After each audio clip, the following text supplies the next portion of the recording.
পুরুষের জীবনে প্রথম নারী শিক্ষা দেয়, আর দ্বিতীয় নারী জীবন ধ্বংস করে দেয়। এই শহর আমায় ভালোবাসে না, বুকের ছাদ সরিয়ে কেউ দেখে না, কি অবাধ যন্ত্রণা। অভিযোগ করে বলছি না, অভিমানের আকাশ ভারী হলেও তুমি মেঘের আওয়াজ টের পাবে না। অভিযোগ আছে শুধু নিজের জীবনের উপর। আমাকে এই জীবন কিছুই দেয়নি, শুধু কান্না ছাড়া। ইউ ডিজার্ভ বেটার, এই কথাটা আমি কখনোই তোমাকে বলবো না। আমার চেয়ে ভালো তুমি আসলে পাবেই না। আমার মতো করে কেউ তোমার মন বুঝবে না। মেসেজ দেখে তোমার যে মন খারাপ, এটা অন্য কেউ বুঝবে না। তুমি চুপচাপ থাকলেও তোমাকে কেউ পড়তে পারবে না আমার মতো করে, আমার মতো কেয়ারও করতে পারবে না। হ্যাঁ, অন্য কোথাও কেয়ার পাবা, তবে আমার মতো কেয়ার কেউই করতে পারবে না। তুমি বেটার খুঁজতে যেতেই পারো, পাবে না, কোথাও পাবে না। যখন কেউ বলে শখের মানুষ বেঈমান হয়, আমি থমকে যাই। থমকে যায় আমার নিঃশ্বাস, ভয় হয়। তুমি তো আমার খুব শখের মানুষ, বেঈমানি করবে না তো? আমি তাদের কথা তুচ্ছ করে এলেও অজানা ভয় গ্রাস করে আমাকে। অদ্ভুত সব চিন্তা ঘুরপাক খেতে থাকে। তুমি ভীষণ স্বাদের মানুষ গো আমার। তোমাকে হারানোর ব্যথা গলায় আটকে গেলেই মরণ হবে। বেঈমানি করো না, বেঈমানের জায়গা কখনো হৃদয় হবে না। তুমি আমার না হলেও হৃদয়ে বেঁচে থেকো মৃত্যু অবধি। আমি কারো প্রিয়জন হতে পারিনি, সবাই জাস্ট আমাকে অপশন হিসেবে রেখে দিয়েছে। মনে পড়লে মেসেজ করে, আবার মন ভরে গেলে চলে যায়।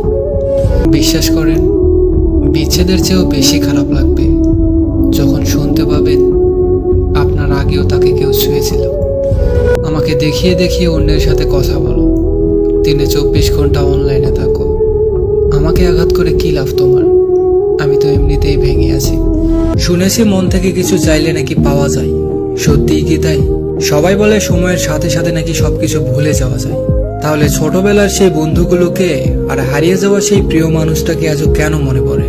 ব্যস্ত থাকলে নাকি কাউকে মনে পড়ে না, তবে হাজার ব্যস্ততার মাঝে হঠাৎ করে প্রিয় মানুষটার নাম শুনলে কেন আমরা থমকে যাই? কেন আমরা সেই মানুষটার দিকে তাকাই যে তার নাম নিয়েছিল? শুনেছি মানিয়ে নিলে নাকি সবকিছু মিটে যায়। তাহলে 4-5 বছরের সম্পর্কগুলো এক মুহূর্তে কেন ভেঙে যায়? আসলে চাইলেই সবকিছু ধরে রাখা যায় না। দরকার পড়ে দুই তরফা একলে রাখা ও একলে রাখার চেষ্টা, আর বাকিটা ভাগ্য।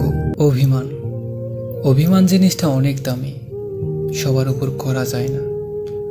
আর অভিমানের ভাষাটাও সবাই বুঝতে পারে না। একটা মানুষের থেকে দূরে থাকার চেষ্টা করতেছি, আবার মনে মনে সেই মানুষটাকেই সারা জীবনের জন্য চাইতেছি। কি বিচ্ছিরি একটা অনুভূতি, তাই না? তারপর যুগের পর যুগ কেটে যাবে, বুকের বাম পাশে তুমি রয়ে যাবে। কেউ একটুখানি আশ্রয় চাইলে বলে দেব, ভেতর থেকে কেউ একজন তালা দিয়ে বসে আছে। একটা কথা বলি শোনো, কখনো ভেবো না তোমাকে পাইনি বলে তোমার ক্ষতি করব। আমি হাসতে হাসতে দুনিয়া ছেড়ে চলে যাব, তবুও তোমার সুখের পথে কখনো কাটা হয়ে দাঁড়াবো না। একটা সত্যি কথা কি জানেন? পুরুষ মানুষ প্রথমে নারীর বিশ্বাস জোগায়, তাকে বোঝায় তাকে ছাড়া সে অসম্পূর্ণ, সে তার প্রতি আসক্ত। তারপর নারী যখন তার প্রতি দুর্বল হয়ে পড়ে, তখনই পুরুষ নারীকে এড়িয়ে চলতে শুরু করে। কারণটা কি জানেন? কারণটা হচ্ছে তার মনে নতুন নারীর আগমন। এটা দেখে যখন তার থেকে আপনি দূরে চলে আসবেন, তখনই আপনি নারী তুমি ছলনাময়ী এই খেতাব নিয়ে ফিরে আসবেন। অভ্যাস জিনিসটা অনেক খারাপ। একটা মানুষের সাথে কথা বলতে বলতে আমাদের অভ্যাস হয়ে যায়। তখন মনে হয় তাকে ছাড়া আমরা বাঁচবো না, সে ছাড়া আমাদের জীবন বৃথা। কখনো কখনো তো এটাও মনে হয় সে যদি আমাদের লাইফে না থাকে, এই জীবনটাই রাখবো না।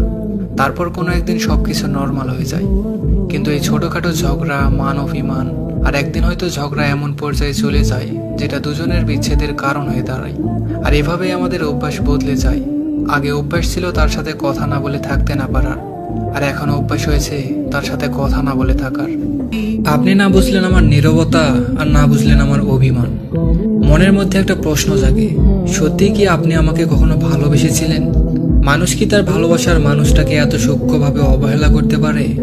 আপনি অতি যত্ন সহকারে আমাকে ভালোবাসা শিখিয়েছেন, আপনার মায়ায় বেঁধেছেন, কিন্তু আপনি আমাকে ভালোবাসেননি।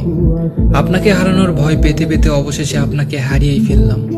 আপনাকে আমি ভীষণ ভালোবাসি, তাই আপনাকে তো আর অভিশাপ দিতে পারবো না।